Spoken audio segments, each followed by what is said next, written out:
Good afternoon. Parshas Pinchas 5784. I'd like to begin by talking about the word shalom as it appears at the beginning of our portion. Our portion has three scriptural oddities, three scribal oddities at the very beginning. First of all, we have a small yud. The letter yud is written small in the word Pinchas. That's unusual. Even though there's one actually a small letter for every letter of the alphabet and one large letter for every letter of the alphabet. Then there is something that appears only twice in the Torah is a verse that stops in the middle. It says Vayhi Acharei HaMagifah was after the plague, and the verse is called a Piska Be'emtza Pasuk. The verse stops right in the middle. It doesn't have a sof pasuk, it doesn't have a conclusion. And then then it says, therefore God says, behold, I will give to Pinchas my covenant of peace. Et briti more hinenino tenlo, et briti shalom. Behold, I will give to Pinchas my covenant of peace. So I'd like to talk a little bit about that covenant of peace. But first, in order to talk about that covenant of peace, I want to talk about the broken Vav. The broken Vav of peace. So this is the idea. This is something that interests me a lot because I've had to write this Vav so far 7 times. This broken Vav. I had to write it, and it's not clear how to write it. There's a lot of dispute, a lot of opinions about how to write it. So I wanted to go first of all to the Balaturim. The Balaturim says, therefore, it says, at Briti Shalom, my covenant of peace. He says, it is written, the word Shalom is spelled Shalim, as meaning as whole. So what does that mean? That's the first explanation. And the Vav of the word Shalom is a Vav Ketia, a cut off Vav. And so whatever that means, we'll go into that. And Beperak Gimel de Kedushin, and this Vav that's cut off is explained in the 3rd chapter of Kedushin, Kishehu Shalem. It teaches us that the Kohen can serve in the temple only when he is a complete Kohen, not a blemished Kohen. We'll see what that means. And Davar Acher, second explanation of this is that Matana Shlema Ani Noten Lo, that God is saying to Pinchas, I am giving him complete gifts. The Vav is broken to tell us Eser Matanot b'Mikdash, Eser b'Medina. 10 gifts in the temple, 10 gifts in the provinces. These are explanations which are very difficult to understand until we go into them in depth. So first, I'm just saying them, and then we'll try to understand them. And then the third explanation is that Vav Ketia is a reference to Pinchas, who Eliyahu, that Pinchas is Elijah, and also Eliyahu is written Eliaksiv, Chaser Vav. Eliyahu is also written without the Vav, and Jacob is written Malay Vav, Yaakov written with an extra Vav. Shenatal Vavmi Eliyahu and Mashko. And Jacob took the Vav from Elijah as a collateral until Elijah will come with his Mashiach, the Yigal Espanav, and he will redeem his children. V'zeu Yagel Yaakov Yismach Yisrael. This is what it means, that Jacob will rejoice, Israel will be gladdened.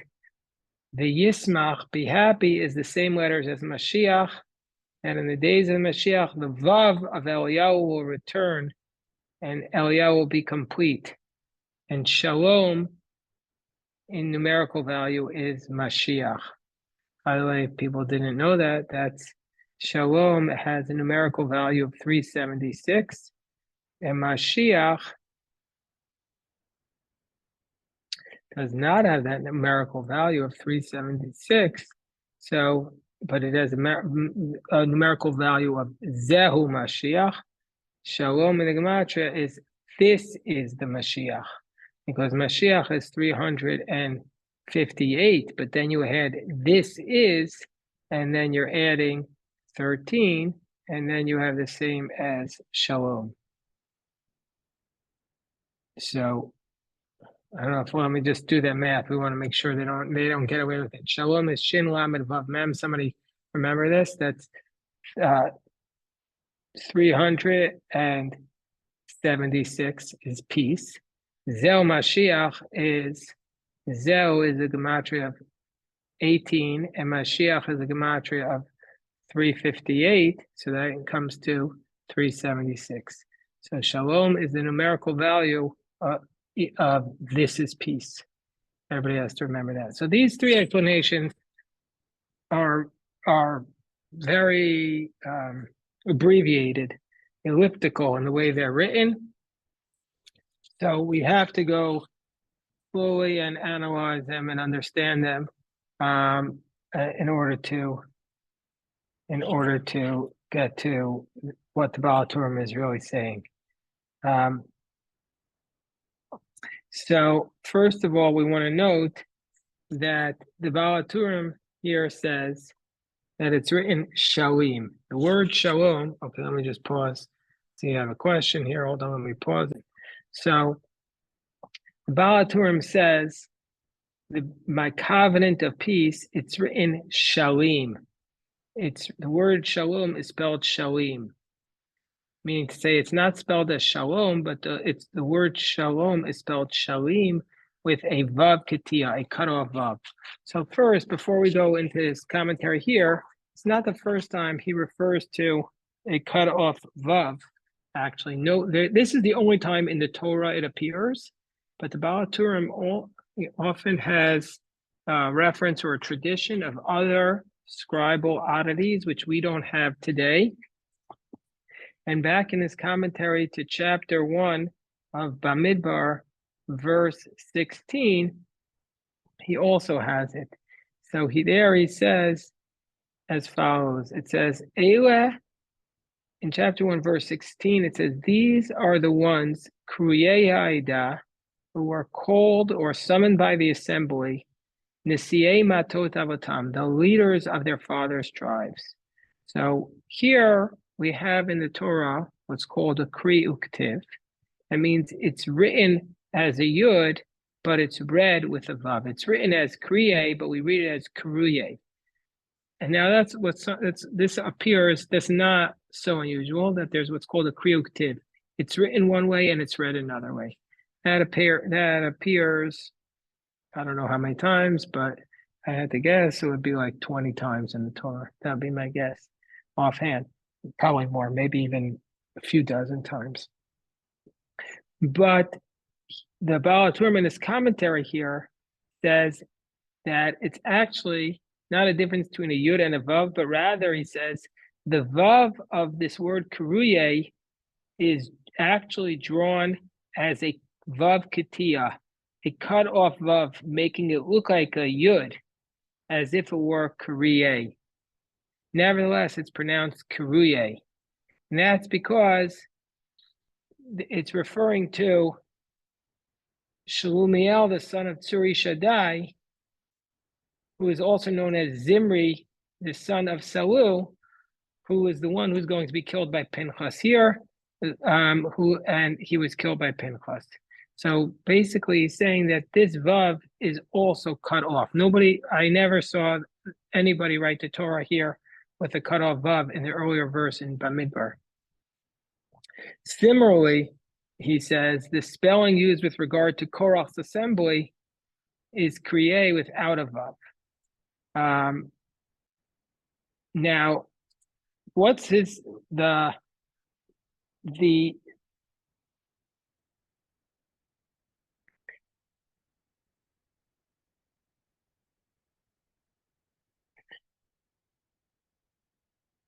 So now we want to, so that's the other reference that the Baal HaTurim has to this cutoff vav.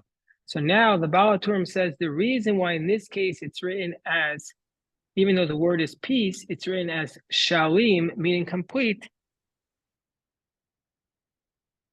He says this is based upon the third chapter of Kedushin, which says that a Kohen can only serve in a temple when he's complete and not when he's blemished. The temple service can only be performed by a Kohen who's shalim when he's complete. This is, by the way, not ecumenical, not very PC at all. So brace yourself if you don't like it. But as an overarching message, it's that if the Kohen has some sort of physical difference from the majority of the Kohanim, he's going to be denied the ability to serve in the temple. And so this is what the Talmud in Kedushin states. The Talmud states, how do we know if the temple service is performed by a physically blemished Kohen? It is invalid, meaning a blemished Kohen cannot perform the service. But it doesn't tell us whether such service, if performed unintentionally, is valid or invalid. So therefore, the verse states, hold on one second. I'm going to get, if anybody has a question, I'll get to in a moment, but let me just mute everybody in the meantime. But the verse states, I'll give him my covenant of peace. And it's written, and we read it as shalem. It's only valid service when the Kohen is whole, but not when he is incomplete, i.e. blemished. So the Talmud says, but it doesn't say complete. It says peace with a vav, and not with a shalem, complete. So the Talmud answers, the vav of shalom is kitia, is cut off. So we read it as a yud, or as if we're absent altogether. So the word is read as briti shalem, or shalim, meaning to say the Kohen can serve only when he is complete. So similarly, there is actually, and this is a version I've seen before, that there are some who don't have this as a vav that is cut off, but lists it as one of the otiot kitanot, one of the small or diminutive letters written in the Torah. There's a list of letters that are supposed to be written small. And then before we go on to his second and third explanation, just want to say, I'm reading from the footnote here, but here it says there's an unresolved centuries-old dispute, unresolved, it's unresolved to this day, regarding the shape of the cutoff vav. Now we go back to the picture I showed you. I could show it to you again. Indeed, in extant Torah scrolls, this vav is found in a variety of forms. One is a vav of regular shape, but diminutive, meaning to say just a small vav. Number two, a vav of regular size, but with the legs severed from the head. And number three, a vav of regular proportion, but with the bottom of its leg missing, so that it can be read as a yud. So, but let me just show it to you, and then let me share with you that that's not actually how I do it. So if you look here again, this is the screen. So the first explanation is it's just a small vav. They just make the vav smaller, like a small letter. The problem is that couldn't look like a yud really. And there's a very strong tradition of making a vav actually a little bit longer than every other letter, so that you don't, so the Gemara says you can't make your vav look like a yud and your yud look like a vav. And there's a second approach here. He says where the vav is the full size, but it's severed in the middle. That's his explanation number two. And then there's this explanation number three, which is that you're making it a regular vav, but you just stop. And so it basically, but that looks a lot like a yud also. So that's a big problem also. So these are not the approach that I was taught. Hold on. What I do is I make the vav is supposed to be a little bit longer than every other letter, but it doesn't. It's still kosher even if it's not a little bit longer. So I do. Hold on. I'm just going to mute everybody so I don't hear any background. So what I do is I make the vav the regular size, and then I sever it, make a gap, and then fill in after that a little bit more. So it's a regular size vav plus a hole, plus it goes down. And the hole, the gap, there's a dispute. Is it supposed to be a complete gap, or is it supposed to be attached by a hair? Or is the hole supposed to be just the size of a hair? So I make it so that the gap is just tiny, just like microscopic hair-sized gap in the vav there. So you could see there's the gap, but the actual break is just a small hair size, which actually doesn't make the letter non-kosher. As long as it looks like the form of the letter, it's still going to be kosher. So these are just some of the explanations about how the broken vav looks. We're going through the Baal HaTurim. We've only seen his first explanation, which is that it's to tell us that the Kohen can only serve when he doesn't have a physical defect. Before we get to his other two explanations, I want to point out that to me, it's to tell us that the way I draw it, it's just basically just a hair's gap to tell us that piece is hanging by the thread of a hair.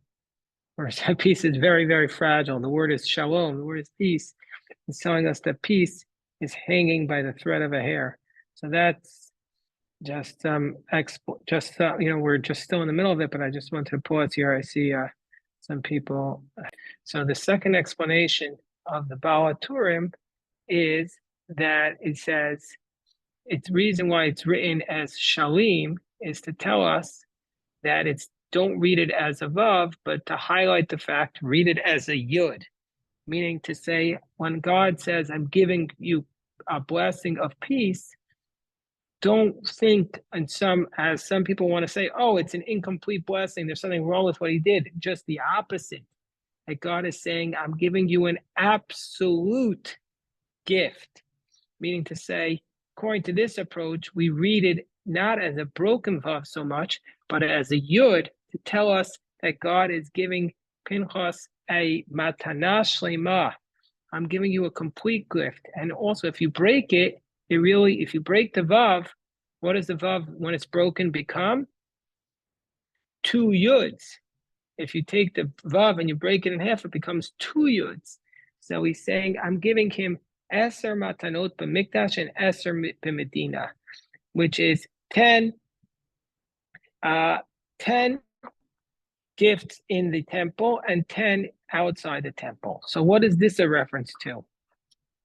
It's a reference to the fact that the Talmud tells us we saw this in Baba Kama 110b, that there were 24 priestly gifts given to Aaron and his sons. This consists of 10 special gifts which have to be in the temple courtyard. For example, the meat of the sin offering. 4 in Jerusalem. They have to be eaten inside the walls of the city. And 10 in the provinces. So the Baal HaTurim is saying to us that this is a reference to the fact that God is saying, you're getting such a complete gift. You're getting the 10 gifts in the temple and the 10 gifts in elsewhere in the provinces. You're getting a complete gift, even though it should really be 24, but this is the commentary. And the scholars speculate and they think that the text here is actually missing, because how does he explain the four other texts? But this is the second approach. So basically, the second approach is saying that is a complete gift by God to Pinchas. Don't read it as someone has suggested that God was disappointed with Pinchas's actions. Just the opposite. God is saying, I'm giving you such a complete gift, and the Vav is broken not to indicate that there's something wrong with what Pinchas did, as someone will argue, but rather to indicate that it's doubled. Now you turn the Vav into two Yuds to symbolize the 10 gifts in the temple and the 10 gifts in the provinces that the Kohen is being granted. And then we get to the third approach, and the third approach is, to my mind, the most provocative of these, is that it says the Vav is written as a cut-off Vav because Pinchas is Eliyahu. So what does that mean, Pinchas is Eliyahu? We know that there's Elijah the prophet, and Elijah the prophet is going to come and herald the arrival of the Messiah. Elijah is not the Messiah, but he comes a day before the Messiah. And Pinchas is Elijah. In rabbinic tradition, Pinchas is, Elijah is the resurrected soul of Pinchas. He's the Gilgal, and then Elijah never dies. So there is this midrash, rabbinic teachings, that Pinchas is Elijah. And so therefore, he states, and we'll read it in the commentary, that Elijah's name is sometimes spelled Eliah without a Vav. Usually Elijah is spelled as Eliyahu with a Vav, but 5 times in the Tanakh, it's written as Eliah without a Vav. And actually, the Jacob's name is sometimes spelled with an extra Vav, which is unnecessary. Is Yud Ayin Kuf Vav Bet, an extra Vav. This also appears 5 times in the Greater Bible, in the Tanakh. So Elijah's name is written 5 times without a Vav, and all the other times it's written with a Vav. And Jacob's name is usually written without a Vav, and 5 times it's written with an extra Vav. So what is the meaning of this?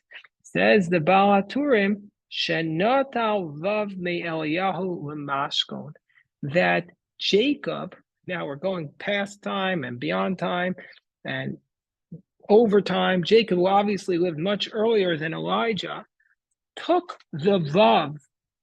Jacob wants to make sure that his children will be redeemed, so he takes the Vav from Elijah's name as a collateral.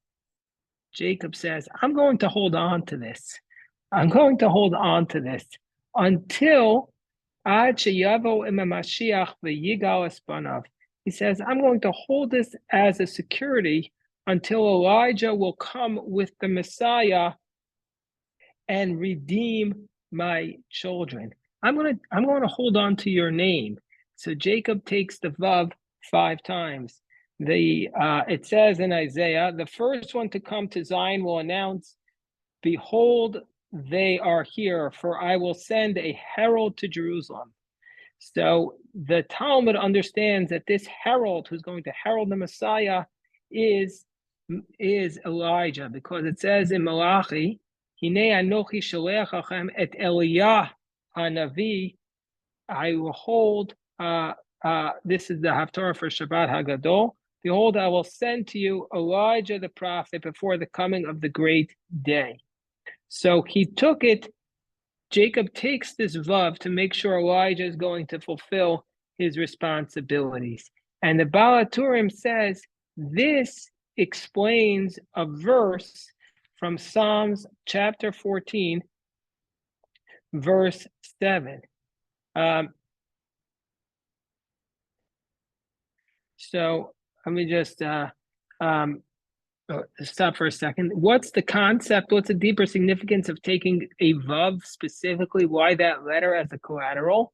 So the commentaries explain that King Solomon taught that security guarantees are sealed with a handshake.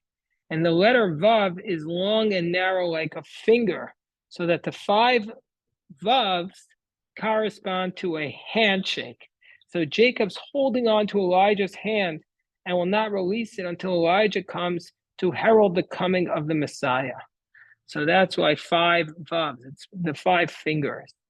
And now it relates to the verse that it states, Yagel Yaakov Yismach Yisrael. Jacob will exalt, Israel will rejoice, from Psalms chapter 14, verse 7. And what this means is that the letters of rejoice are the same as Mashiach. The letters rejoice are Yismach, Yud Sin Memchet, and that's the same as Mashiach. It's teaching us that Jacob will rejoice at Israel's redemption in the time of Mashiach, and that's when he will return the Vav, so the name will be complete. So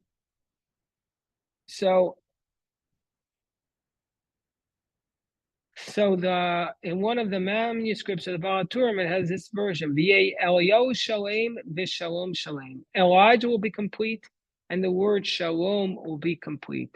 And this is all alluded to by the word Shalom, because the word peace is equivalent to Zehu Mashiach. So basically, what it's saying is that Jacob is holding on to Elijah, and it's only when Elijah heralds the Messiah that he will release him and allow Elijah to be complete. And the theology is that we are protected by our ancestor Jacob to make sure that the Mashiach will come, and peace and the world is incomplete as long as the Mashiach has not arrived. And the deeper theology is that if people want to know if the Mashiach has arrived, the very simple way to determine that is there peace in the world? If there's no peace in the world, that means the Mashiach has never arrived yet. So that's the deeper message of the Baal Turim in a very basic level. He's saying Mashiach equals peace, and until, even though God gave the covenant of peace to Pinchas, that peace will be incomplete until such time as the Mashiach comes, and the Mashiach will only come when there's peace. And therefore, the Mashiach has not yet arrived. So let me just pause for a second and see if anybody has any questions about it. So sometimes we have midrashim, which are, like they're all beautiful, but sometimes you say, okay, well, this seems a little bit far-fetched from the text. But it's extremely rare that we see a midrash that actually is hinted to in the way that the word is written in the Torah, that the word is written in an unusual manner to hint to a specific midrash. I mean, I could think of a couple of examples. First of all, every time there's a small letter, maybe it's hinting to that fact, but sometimes the dots over the words hint to that. But this is, in our version of the Torah, the only time there's a broken Vav. And these are the explanations of the Baal Turim. So once we're talking about this, I wanted to say, let's just try to see what the classic explanation of this Brit Shalom is. Let's first look at Rashi. What does Rashi say God means when he says, I'm giving my covenant of peace? So Rashi says it means that Shetehelo Brit Shalom, that it should be for him as a covenant of peace, like a person who attributes goodness and graciousness to one who does him a favor. So too, God is declaring to him his feelings of friendship. That God is saying, I'm giving to you, basically, you might have understood it as I'm giving to him my covenant, which means peace. But that's not what it means. Instead, it means I'm giving him to you, that basically I give to him my covenant as an expression of my goodwill. I'm giving to you my brit, that you're a Kohen, as an expression of shalom. That's the way Rashi reads it. Shetehelo lebrit shalom. That should be for him as a covenant, like a person who gives goodness and graciousness to somebody who does him a favor. I bless you with goodness. That's what he's saying. That's the explanation of Rashi. The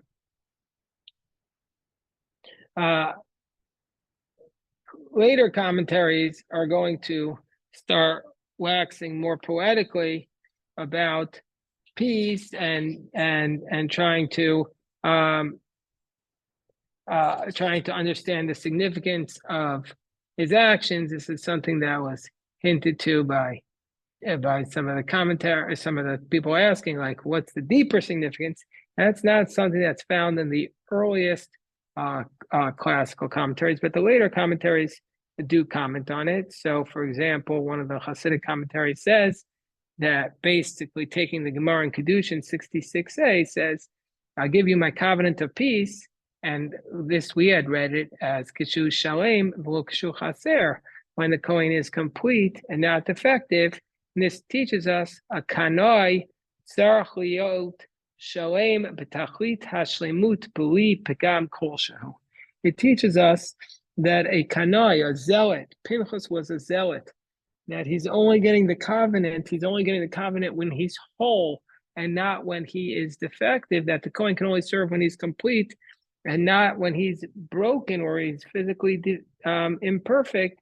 So the commentary is that if you want to be a zealot, you first have to make sure that you yourself have no blemish whatsoever. Of course, there's nobody without a blemish. So a person has the ability to act as a zealot only when he himself is completely pure in his mission and in his own behavior. So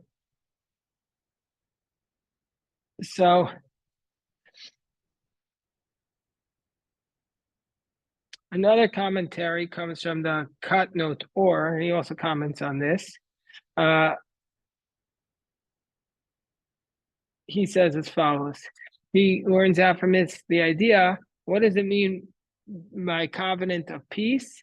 But it's written as the Talmudic text, which we've been discussing.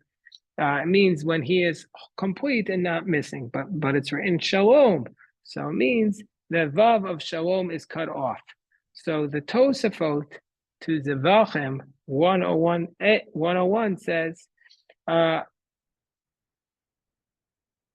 if you, in the Sifri, in the Midrash, they learn this out. What does it mean? May 8 from the words at Briti Shalom, that there stood from Pinchas 80 Kohanim in the first temple and 300 in the second temple.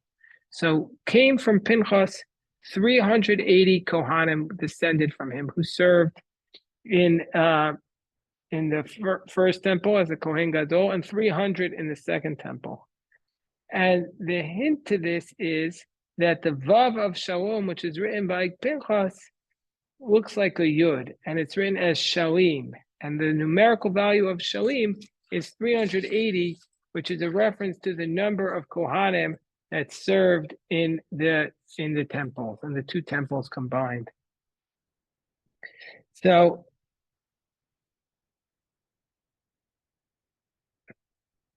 now I'll tell you a Hasidic story about this. The sages, or a Hasidic parable about this. So the sages said, like we've been saying, that the Kohen who's physically with a defect is not able to serve, and that's based upon this broken vav. So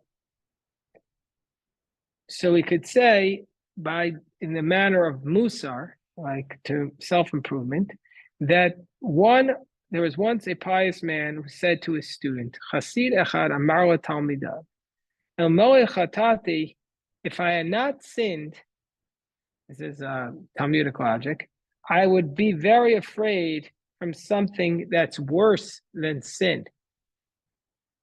If I had never sinned, then I would be really afraid about something worse than sin. And what's worse than sin? Arrogance. This is the great irony. I'll repeat that again. He said, if I had never sinned, I would be afraid of something worse than sin, which is arrogance. But now that I've sinned, how can I ever be arrogant? And this is what it says in the verse, Shkiot miyavin ministarot nakeni. Who will understand our accidental sins? Ministarot, from my secret sins, cleanse me. Meaning to say, when you gami zedim chasoch avdecha, when you absolve me of accidental and purposeful sins, then I will be complete, and I will not become arrogant. V'nekisi mipesha rav, and I will be absolved from a tremendous sin, from something worse than sin. So in this pietistic explanation, worse than sin is never having sinned, because if you never have sinned, you're going to be arrogant. So that's what it's saying. The worst thing, and we had this last week in the Talmud, that there were 4 people in human history who never sinned. And those 4 people who never sinned actually were not the greatest Jews. It wasn't like Moshe Rabbeinu or Aaron. It wasn't people who we would say, oh, these are the greatest, like King David. It was great people, but not as great, because the greatest thing is not to never have sinned, because that leads to arrogance. Who is an example of a blemish? Right, there is nobody who's an example of a blemish-free righteous zealot. That's the whole irony. It's an impossibility.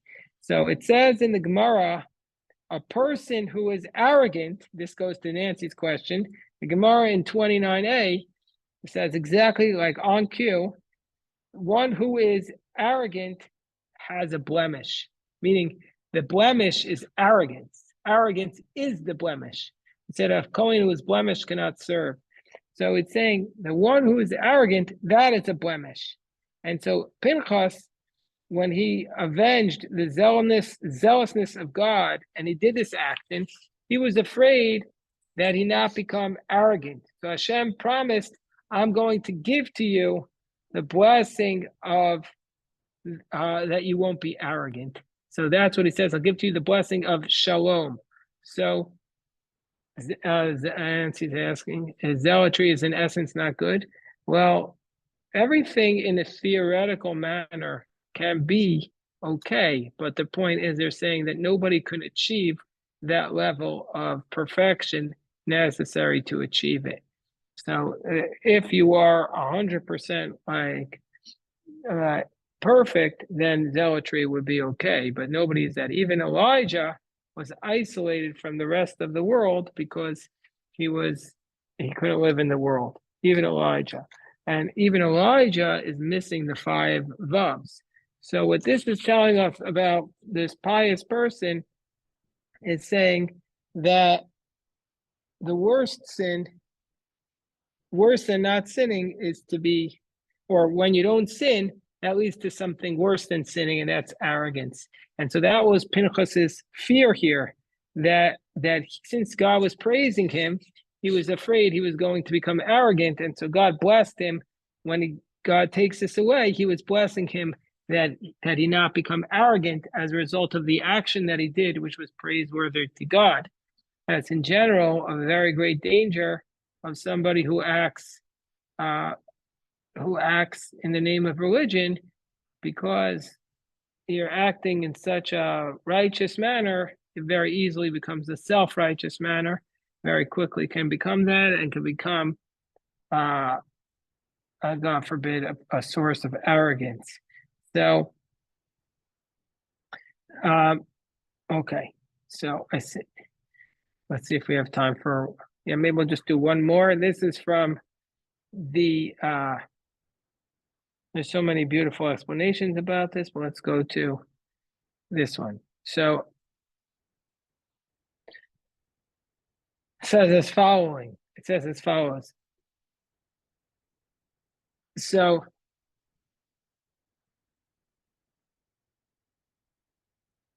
why does God give him the blessing of peace? Because it's as follows. After all of the arrogance, the kinaot hagdolah, after his great zealousness, that he was zealous on behalf of God, and that he prevented the desecration of Hashem, Natan lo HaKadosh Baruch Hu k'matana brit shalom. God gave him as a covenant, the covenant of peace. So this is to hint to the fact that the Torah is hinting שהדרך של שלום הוא תמיד יותר טוב ומשפיע יותר מדרך של קנאות ומלחמה. That the path of peace is always a better way to be more influential than the path of zealousness and war.